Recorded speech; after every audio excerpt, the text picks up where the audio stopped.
Welcome to our quarterly webcast. This short video will give you the chance to get acquainted with some of our experts' views.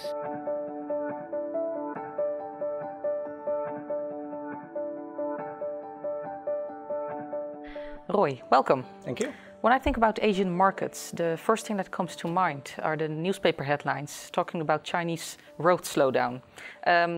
Did it translate into any visible changes? Well, if you first look at the second quarter performance for the Asian Hard Currency Fund, indeed we had to contend with a slight negative performance in Q2. For the first half year, we're still in good positive territory. The reason of this underperformance was that indeed the investment grade bonds that we have were not doing that well, didn't compensate for the good performance of high yield bonds. And the reason for that was indeed that China had an issue, a slowdown, but that didn't reflect actually in the performance of the fund. It was more the treasury, so the US rates increase that caused the negative performance. Actually, the Chinese bonds that we have in our portfolio did fairly well. Yeah. A lot of movement in the Chinese market. Do you still see opportunities? Yeah, actually, if you look at our fund, we're overweight in China. The main reason being that we believe that the reforms that the Chinese government has started will lead to result. That may take some time, but we believe that the end result is a positive one. Yeah. On top of this, besides China, we have a regional fund.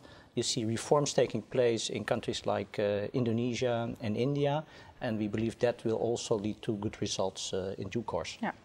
Well, let's look at the future. Can we expect some trends for the coming quarter? Well, for the longer term, certainly we believe that Asian credit, as we call them, so investment in mainly corporates, will do better than in the US and Europe, just plainly because the yields are higher and also the fundamentals are stronger.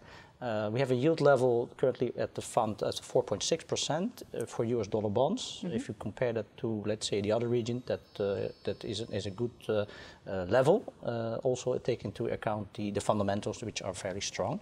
So based on that, we believe that for the remainder of this year, we can expect a continuation of a positive trend.